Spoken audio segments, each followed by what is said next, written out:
antiarrítmicos? No, pero sí son muy buenos profilácticos. Por eso se dan el infarto, por eso se dan la insuficiencia cardíaca, porque previenen arritmias. No están diseñados para tratar, como dice acá, más bien para evitar que aparezcan taquicardias supraventriculares, fibrilación auricular o flúter, ¿verdad? Bueno, estoy un poco disneico porque subí 5 escalones. La fila era como de 5 kilómetros para el ascensor, ¿verdad? Creo que la población que está ausente acá está en el ascensor todavía. Bueno, este sí, hay que prestarle mucha atención a la miodarona. Clase 3, ¿verdad? Existían otros como el bretilio, por ejemplo, que salió ya de circulación, pero este se sigue usando mucho. Es uno de los mejores antiarrítmicos en plaza. ¿Por qué?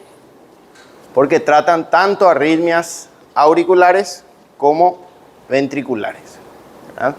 Muy buen antiarrítmico, es muy lipofílico, lo que le vuelve generalmente un poco dificultosa su absorción, pero se deposita. El fármaco se deposita en tejido adiposo, en órganos, lo que hace que su vida media sea muy larga, ¿verdad? Entonces es difícil, una vez que ingresa la miodarona, es difícil retirarla. Bueno, ¿qué nos dice acá? Lo que hace que se concentre en muchos tejidos, lo que ya dije, por lo tanto su eliminación es más lenta, reiterativo. Bueno, está indicado en el tratamiento ambulatorio, dice. Ambulatorio es lo que están por afuera del hospital, de taquicardia auriculares, ventriculares recurrentes, así como la fibrilación auricular. Para todo tipo de arritmias ventri y supraventriculares funciona bien. Este fármaco, a diferencia de los beta bloqueantes, sí revierte una arritmia. Si está el paciente arrítmico, le va a retirar de esa arritmia. Bueno, tenemos por vía oral, que viene, hace rato me preguntaban la dosis, ¿verdad? Viene de 200 miligramos por vía oral y viene 150 miligramos por vía ampolla, formando venosa, ¿verdad? Bueno, está indicado para terminar de manera inmediata. Ahora, para cortar la arritmia, ¿verdad? Tanto auriculares como ventriculares. Es tan mágica así, no tanto así, ¿verdad? En algunas funciona bien y en otros tarda más tiempo en sacar de la arritmia. Bueno, ahí tenemos un fármaco, este es suizo. Bueno, mecanismo de acción: bloquea los canales de sodio inactivados. Aparte, posee una tasa de recuperación luego del bloqueo relativamente rápido. O sea, tiene una tasa de recuperación de los canales bloqueados rápido. También disminuye la corriente de calcio, ¿verdad? La corriente de calcio es algo muy importante para la contracción ventricular. El calcio es muy importante para la contracción y genera un bloqueo adrenérgico no competitivo.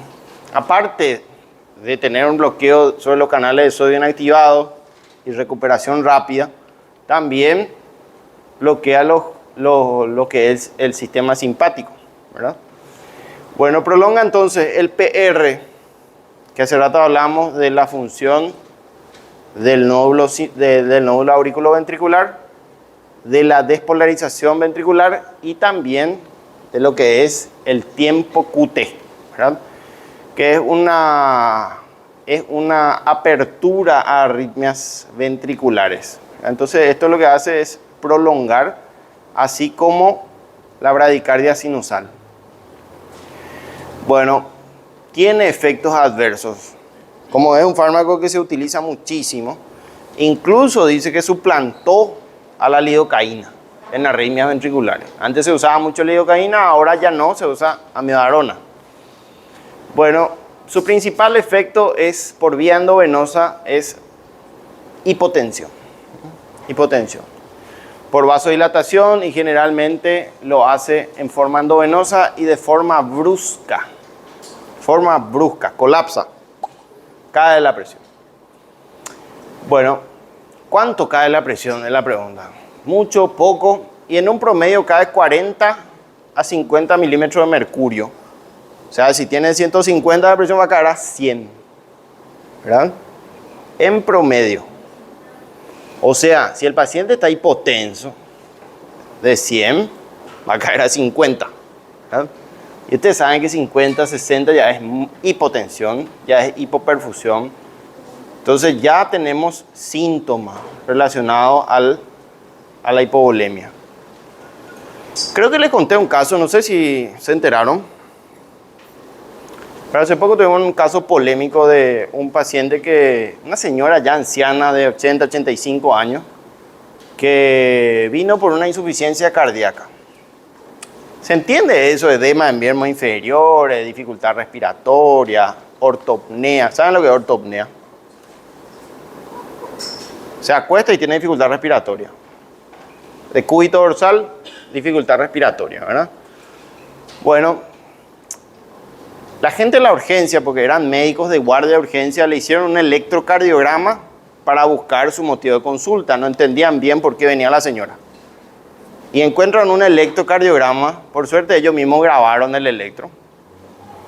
Y dijeron que tenía una arritmia, ¿verdad?, supraventricular, que era una fibrilación ventricular. Entonces, ¿qué le hicieron? Amiodarona. Pero la presión de la señora al ingreso por su insuficiencia cardíaca, que tenía un corazón, su corazón era más grande que su tórax, y tenía 90-60 de presión. ¿Cuánto cayó esa presión? Cayó allá por el suelo, ¿verdad? Cayó a 40-20, 40-10, y la paciente se chocó. Se chocó.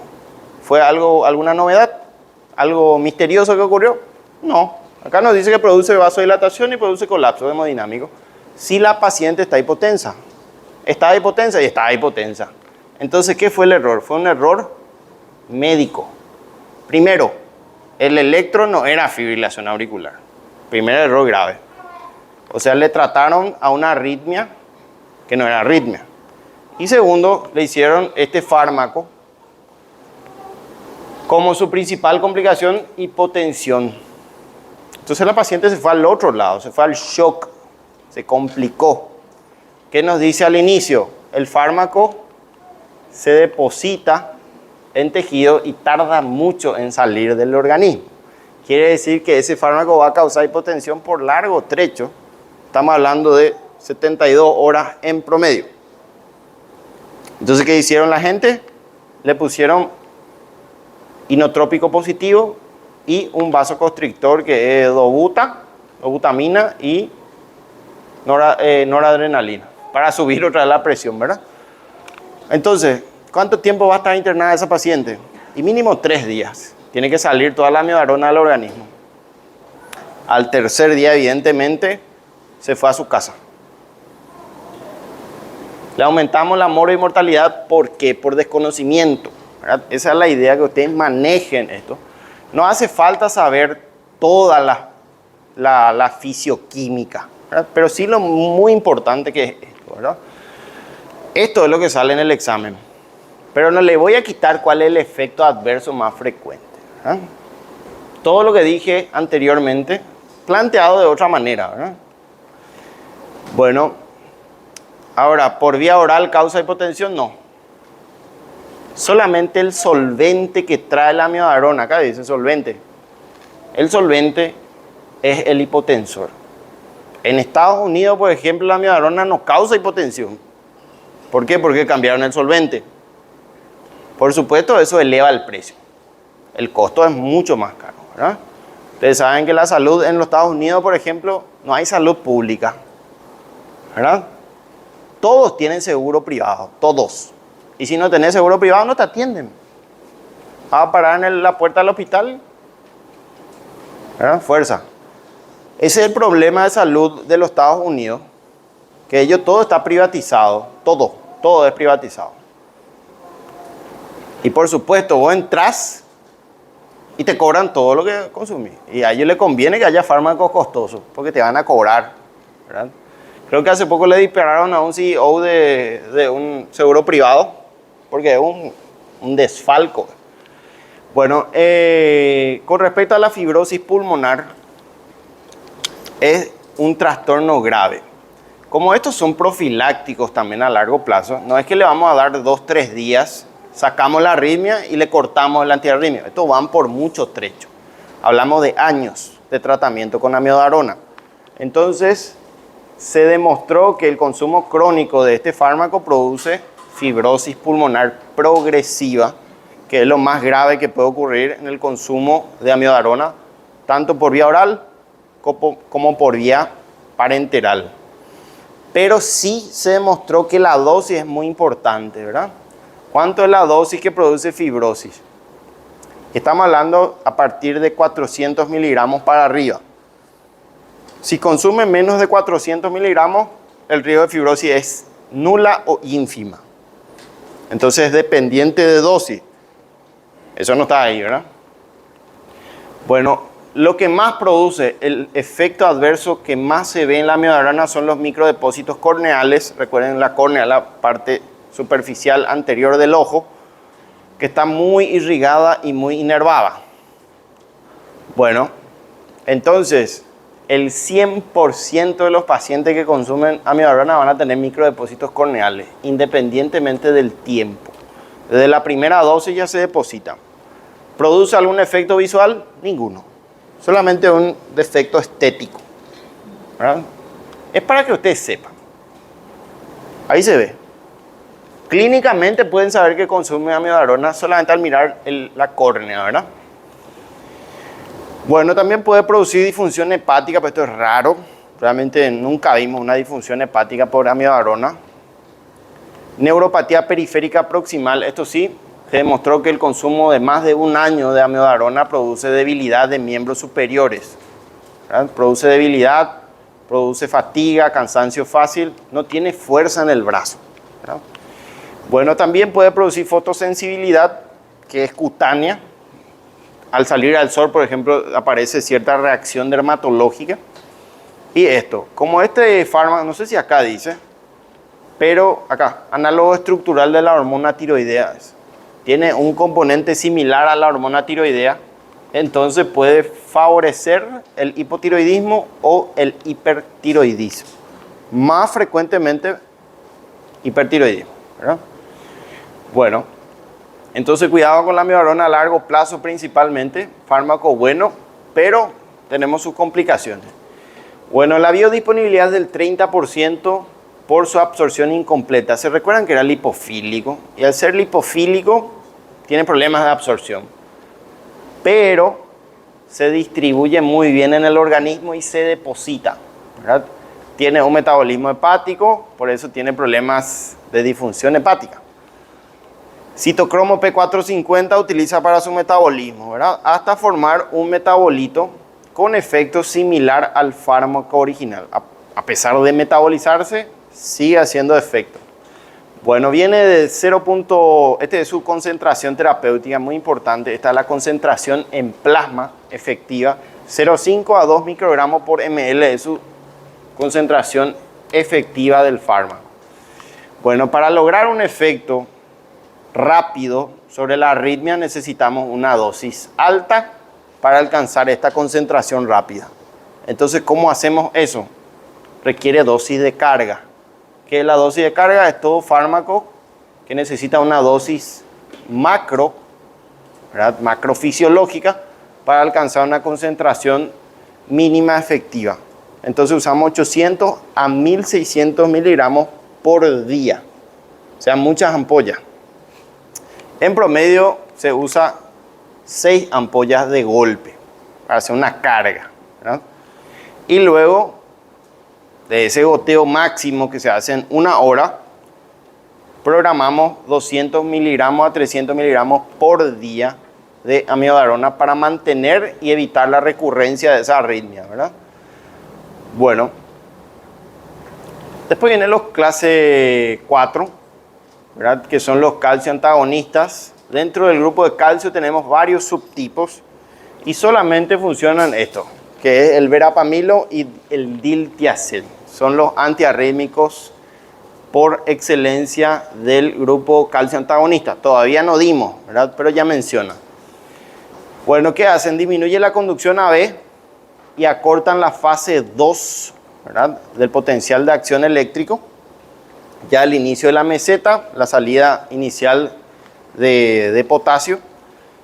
¿Cuál es el problema? Estos fármacos son muy hipotensores. Si nosotros le damos diltiazem, cae la presión, ¿verdad? Entonces el efecto adverso más obtenido es hipotensión ante el uso. Entonces se restringen un poco, ¿verdad? ¿Para qué se usa? Para taquicardia del nódulo AB, fibrilación y flúter auricular. Si funcionan como terapia, y realmente funcionan más bien, al igual que los beta bloqueantes, para prevenirlas, ¿verdad? Bueno, y otro, la famosa adenosina, ¿verdad? Adenosina, indicado para el tratamiento exclusivo de arritmias supraventricular por reentrada. ¿Quién es ese? Y es la taquicardia paroxística supraventricular. Más frecuente en jóvenes. Más frecuente en jóvenes. Bueno, tiene un problema, ¿verdad? Acá nos dice que actúa sobre los receptores asociados a proteína G, lo cual activa la corriente de potasio sensible a acetilcolina en la aurícula. Por eso solamente funciona para arritmias auriculares del nódulo SA y también del nódulo AB, que se encuentra en la parte superior del ventrículo. Bueno, lo que torna lenta la automaticidad. Este fármaco está disponible, solamente que tiene un problema. Su vida media es demasiado corta y desaparece rápido. Estamos hablando de segundos. Quiere decir que para que haga efecto tiene que ser en infusión continua, o sea, goteo continuo, y tiene que estar lo más cerca del corazón posible. O tiene que ser en bolo rápido, ¿verdad? Es uno de los pocos fármacos que se usan en bolo rápido. ¿Qué quiere decir eso? Administración a alta velocidad. Bueno, entonces, ¿cómo hacemos para que sea efectivo la adenosina? Tiene que colocarse un catéter central para que esté allá cerca del corazón. Ustedes saben que el catéter central va a parar en la aurícula derecha, ¿verdad? Entonces, esa es el condicionante. El fármaco es excelente para arritmias supraventriculares, ¿verdad? Bueno, acá dice, vida media muy corta, estamos hablando de segundos. Entre 20 y 30 segundos desaparece. Entonces, para evitar esa depresión rápida, lo acercamos lo más posible al corazón, ¿verdad? Bueno, hay que usar vía intravenosa, dice, central.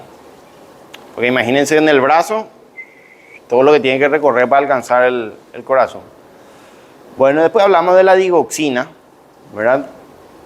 Que lo que hace el periodo refractario en el miocardio, ¿verdad? O sea, en el sistema miocardio atrial y ventricular, lo que hace es actuar como el periodo refractario de la fibra de Purkinje, ¿verdad? Prolonga esto y estabiliza la respuesta al flúter, que es el aleteo y la fibrilación auricular.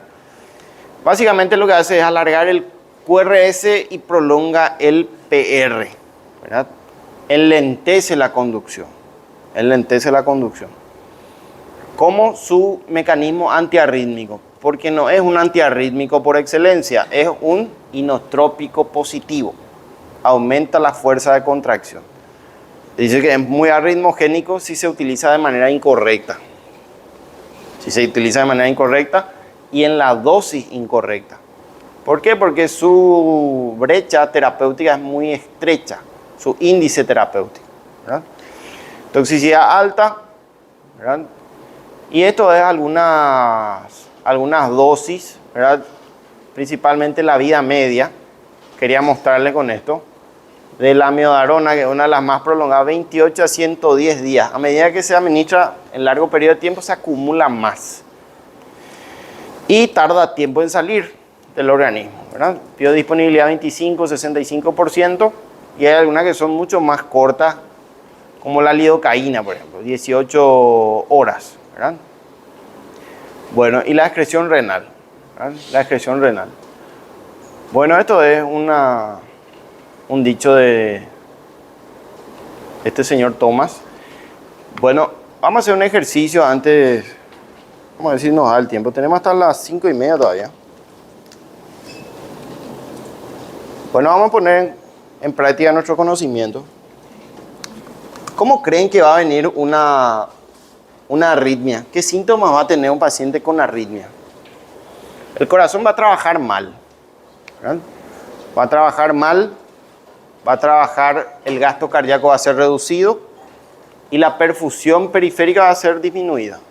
Por lo tanto, va a tener vértigo, mareo, visión borrosa, síncopes, cansancio, fatiga, palpitaciones.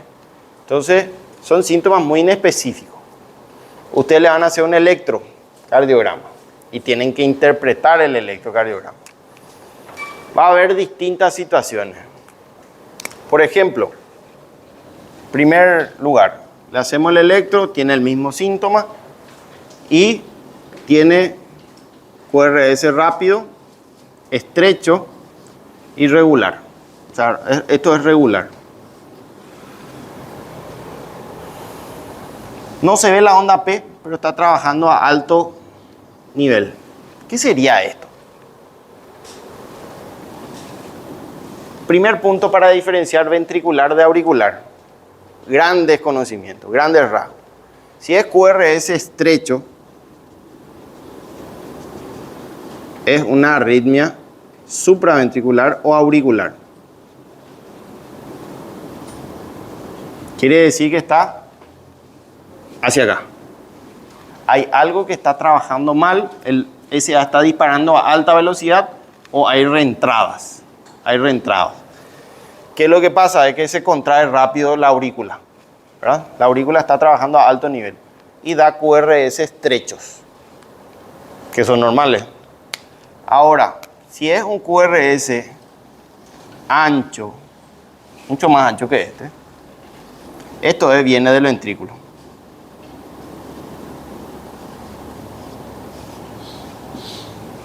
Esto es ventricular. Bueno, la pregunta es, ¿qué le vamos a hacer? Viene taquicárdico, paciente joven, 25 años, está durmiendo, se levanta con palpitaciones, sudoración, ¿verdad? Quizá una molestia en el pecho, nada muy específico. ¿Qué podemos ofrecerle? Se llama taquicardia sinusal. Sinusal porque tiene onda P, ¿verdad? ¿Todos están de acuerdo con eso? Onda P, QRS estrecho, sinusal. Quiere decir que el sistema sinusal está liberando altos niveles de impulsos eléctricos. A cualquiera le puede pasar eso. Bueno, la pregunta del médico de guardia, ¿qué van a hacer ustedes? Bueno, hay unas maniobras que se llaman maniobras vagales. No sé si aprendieron cuáles son. Vagales, de estimulación vagal. Ustedes están estimulando el vago, puede ser todos los días o cada 3 días o cada una semana, cuando se van al baño, ¿verdad? La maniobra de Valsalva es una maniobra vagal. Pero también existen otras como el masaje del seno carotídeo, ¿verdad? Ambas se demostraron que tiene una tasa de éxito muy baja, pero hay una que sí funciona para esta arritmia, que es la taquicardia sinusal por disparos automáticos del nódulo SA. ¿Cómo se llama? Valsalva modificada. No sé si escucharon hablar o vieron ya. ¿Cómo se hace? Camilla, paciente sentado en la camilla y le van a meter en la boca una jeringa o algo para inflar, ¿verdad? A presión. Solemos usar una jeringa de 20 ml y tiene que soplar lo máximo que pueda por 15 segundos sin cortar la respiración. Y luego de completar los 15 segundos que ustedes van a estar cronometrando, le vuelcan al paciente hacia atrás, bruscamente quedando la pierna hacia arriba. Eso se llama maniobra de Valsalva modificada, no es la Valsalva típica. El Valsalva es justamente la inspiración profunda y el cierre de la glotis intentando una expiración bloqueada, ¿verdad?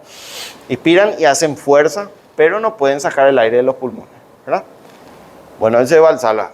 Este no tiene nada que ver con esa maniobra.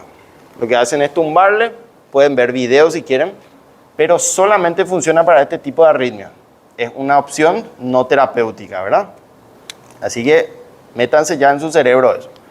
Las maniobras vagales solamente funcionan para la taquicardia supraventricular paroxística, o en este caso sinusal, ¿verdad? Bueno, pero también podemos usar fármacos. ¿Cuál es el fármaco que podemos usar por excelencia para este tipo de arritmias supraventriculares? ¿Esta arritmia es peligrosa? No. Va a producir molestia, va a producir palpitaciones, pero sí hay que quitarle porque es muy molestoso. Hay que devolverle la tranquilidad al paciente. El paciente piensa que se va a morir, está ansioso, estresado, sudoroso, pálido, pero todo es por un efecto vagal. Bueno, entonces, ¿qué fármaco le podríamos ofrecer? El último que vieron, la adenosina, ¿verdad? Ese funciona bien para este. ¿Verdad? Ok. ¿Tiene un problema? Su vía media es demasiado corta y necesitamos un catéter central o acercar lo máximo que podamos al corazón. Una vía bien alta y hacer a alta velocidad el fármaco para esperar efectos, ¿verdad? Bueno, si no tenemos disponible, Valsalva no funcionó y adenosina no tenemos disponible, podemos recurrir al que cubre todo. ¿Quién es el que cubre todo? Muy bien, amiodarona, ¿verdad? Amiodarona, solamente que tiene un problema. ¿Cuál es? Produce mucha hipotensión. ¿Se recuerdan del caso clínico? ¿Verdad? No un caso clínico, un caso de la vida real, ¿verdad? Bueno, entonces acá tenemos una onda con QRS rápidos y grandes. Tienen todo el mismo tamaño.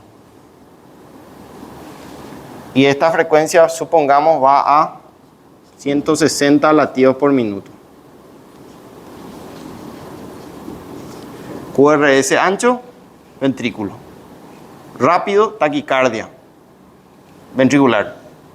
Monomorfa, sí, porque todo tiene la misma forma, suponiendo que esto sea perfecto. Por supuesto no es perfecto, pero entonces es una taquicardia ventricular por el QRS muy ancho y es monomorfa. Es la mejor de las taquicardias ventriculares.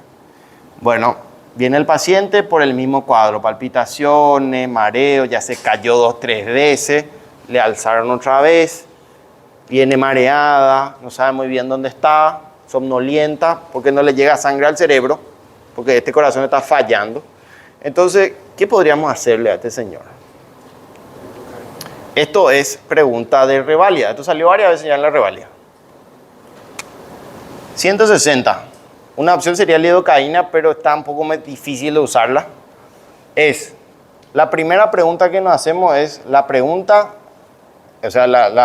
presión está normal. Presión arterial. Porque te pregunta, te pone la presión ahí como una trampa, ¿verdad? Si la presión está normal, alta, tiene 160, 100 de presión, podemos probar el que funciona para todo, amiodarona. Podemos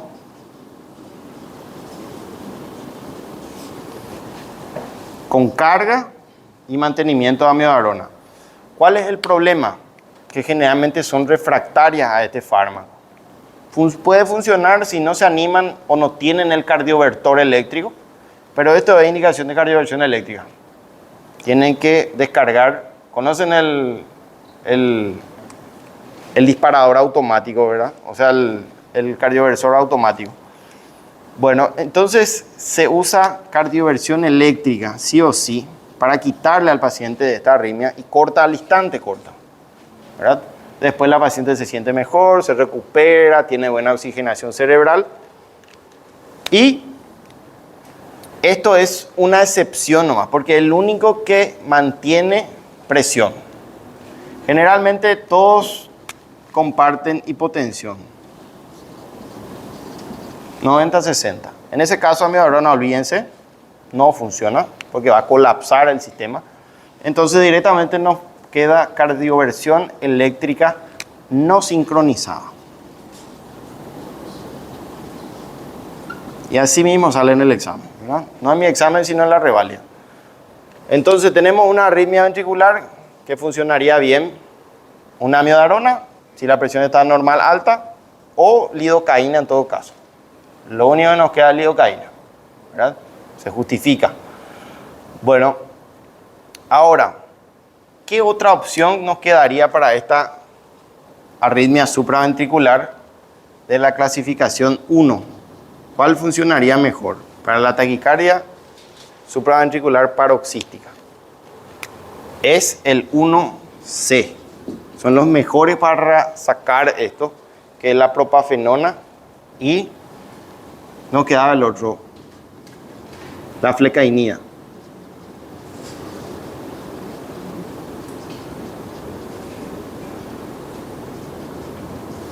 Para lo que son arritmias supraventriculares. O sea, ¿quiénes son las peores? Las que están por debajo, llamadas ventriculares, y la mayoría requieren cardioversión. ¿Qué podemos usar? El paciente salió de la arritmia después de chocarle con electricidad, 200 joules de carga. Es un dolor inmenso lo que va a producir, incluso pueden fracturar las costillas con el choque. Entonces tienen que usar un analgésico potente, ¿verdad? El paciente sale de la arritmia, pero puede volver a entrar. Entonces, ¿cómo evitamos que aparezca nuevamente la arritmia? Profilácticos. Le instalamos ya un beta bloqueante, pues. ¿No? Beta bloqueante, un atenolol, un propanolol, metoprolol, pero lo que queremos es que no vuelva a entrar en arritmia ventricular, ¿verdad? O un calcio antagonista, que no son idealmente recomendables porque son muy hipotensores, ¿verdad? Entonces ya quitamos, ¿verdad? Van a solucionar el problema médico y de paso evitan que recurra, que no vuelva a aparecer la arritmia. Porque este es una señal nomás de entrada. Después puede irse a fibrilación ventricular, ¿verdad? Este ritmo que es nefasto, esto es fibrilación ventricular. ¿Cuál es la diferencia? Es que el ventrículo está vibrando y no se contrae más. Automáticamente es colapso y la persona se desmaya y cae. Y para el corazón, para el circuito. Entonces, este caso sí no te da la oportunidad de usar amiodarona ni ningún otro tipo de antiarrítmico, es directamente descarga eléctrica. Viene un paciente, están de guardia, solo en la urgencia, no hay ningún médico alrededor de ustedes y justo se fue la conexión a internet. No pueden revisar sus celulares. Viene un paciente en paro, aparentemente dice que estaba trabajando y se cayó. ¿Qué es lo primero que van a hacer? Lo primero que vamos a hacer es signos vitales, ¿verdad? Pulso. No hay pulso. El último pulso que se pierde es el carotidio. No vamos a tocar la radial, ni la braquial, ni la femoral. Directo a la carótida. Si les queda dudas y si por ahí sienten su propio pulso, vamos a escuchar los latidos cardíacos, ¿verdad? Si no hay latido cardíaco y no hay pulso carotidio, ese paciente está en paro cardíaco. ¿Qué es lo que vamos a hacer a continuación? Directamente vamos a masajear el corazón. Vamos a masajear y el siguiente paso es corroborar el ritmo que tiene. Porque si es este ritmo, nunca van a masajear 3 días también. Pero nunca va a salir el paciente. Entonces necesitan ver qué tipo de ritmo de paro es. Y hay 4 ritmos de paro. Este es uno, que es la taquicardia ventricular. Este es el otro, que es la fibrilación ventricular. Le sigue la actividad eléctrica sin pulso. Y por último la raya, que es lo peor de todo, ¿verdad? La sistolia. Entonces, dependiendo de qué tipo de ritmo sea, quiere decir, este paró recién, este ya tiene más tiempo de paro y este ya paró hace más de 15, 30 minutos. ¿Quién tiene mejor pronóstico? Este. El peor es aquel, ¿verdad? Entonces ustedes ya tienen un panorama de lo que va a pasar a continuación. Tienen alto nivel de sacar al paciente de su paro o prácticamente es una actividad simbólica lo que están haciendo, ¿verdad? Entonces esto es un manejo universal. Vamos a volver a dar, pero es así como se manejan los antiarrítmicos en nuestros casos, ¿verdad? Tenemos una amplia variedad de antiarrítmicos, pero muchos se usan para profilaxis, como los beta bloqueantes, por ejemplo, y los calcio antagonistas. Muchos tienen indicaciones específicas, como la adenosina, y tenemos uno que podemos usar para todo lo que hay, que es la amiodarona, ¿verdad? Solamente que tenemos que tener en cuenta, ¿qué cosa? Presión arterial. ¿verdad? La presión arterial de ingreso. ¿Entendieron eso? ¿Alguien no entendió?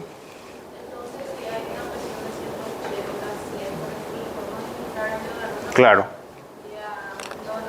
Por vía endovenosa. Siempre vamos a usar vía endovenosa porque estas son situaciones críticas. No le vamos a dar por vía oral, ¿verdad? Sí o sí usamos la vía endovenosa, colocamos un catéter y directo mandamos carga, ¿verdad? Recuerden que necesita una concentración alta para hacer efecto. Professor, a dose de carga que o senhor falou equivale à dose de ataque? É uma dose La misma cosa. La dosis de ataque es un término un poco más agresivo, ¿verdad? Pero es lo mismo dosis de ataque que dosis de carga. La dosis de carga es una dosis rápida para alcanzar una concentración alta, porque requieren una concentración farmacológica. Entonces, este sí necesita una dosis de ataque o de carga, como dice ella, ¿verdad? Entonces, este es el manejo de toda arritmia y de todo paciente que ingresa en paro. Muchos se van y le reaniman al paciente. Dicen, hay que cuidar vía aérea, sí, perfecto, la vía aérea si no está obstruida, si no tiene fractura de cuello, todo bien, pero lo que más nos importa a nosotros es la actividad eléctrica cardíaca. ¿Verdad? Tenemos que saber qué ritmo está enfrente nuestro. Estos dos son desfibrilables. Sí o sí tienen que aplicarle corriente eléctrica. O si no, el paciente no se va a salvar y no se va a recuperar. ¿Por qué creen que la mayoría de los bomberos llevan su desfibrilador automático con ellos? SAMU, por ejemplo, ¿verdad? ¿Es correcto aplicarle a todos los que pararon corriente eléctrica? No. Porque este, por ejemplo, no le va a hacer nada a la corriente eléctrica. Entonces es necesario tener un electrocardiograma, que la mayoría tienen ya ahí en vivo. Entonces ustedes miran, ya saben qué tipo de ritmo de paro es, ¿verdad? Y si es desfibrilable como este y este, le aplican el desfibrilador automático, ¿verdad? Si no, es un espectáculo, ¿verdad? Es un espectáculo que no tiene un fin médico, ¿verdad? Entonces siempre tienen que saber qué están haciendo y qué van a hacer. Lo peor es que venga alguna situación y usted no sé qué voy a hacer. Entonces ustedes ya saben ya qué es lo primero. Pulso, ¿verdad? No tiene pulso, paro cardíaco. Acá no hay nada que hacer, ¿verdad? Si tienen pulso, está todo correcto. Le podemos llevar tranquilamente, le monitorizamos, le ponemos oxígeno. Pero si no tiene pulso es el problema. Tenemos que saber qué tipo de ritmo de paro es. Ahí me faltó la actividad eléctrica sin pulso, ¿verdad? Es esta, pero tiene ligera actividad. No tiene onda T, no tiene onda P. Es una onda R baja. Es una onda R baja. Es una fracción, es un estímulo fantasma de actividad eléctrica. ¿Cómo sabemos que es impulso? Porque al tocarle no se transmite la energía cinética, ¿verdad? No se transmite el flujo sanguíneo. Y eso es muy importante porque hay veces que tienen actividad eléctrica y de repente hace esa onda en el monitor. Entonces ustedes ya saben que esto es actividad eléctrica sin pulso, le tocan el pulso, paro, necesitamos reanimarle al paciente, ¿verdad? Porque recuerden que cada minuto que pasa de paro es 7% de mortalidad. 2 minutos ya de 14 y va sumando. Va sumando. Entonces esto es fundamental. El tiempo es vida acá. Bueno, y así se usan los antiarrítmicos para que no se compliquen a la hora de estudiar, ¿verdad? Eso es lo práctico. ¿Entendieron esto, verdad? Es bastante directo. Bueno, tenemos tiempo todavía. Muchos ya prepararon su mochila para la fuga dinámica. Bueno, vamos a continuar con algo no muy largo. Es corto, así que lo importante es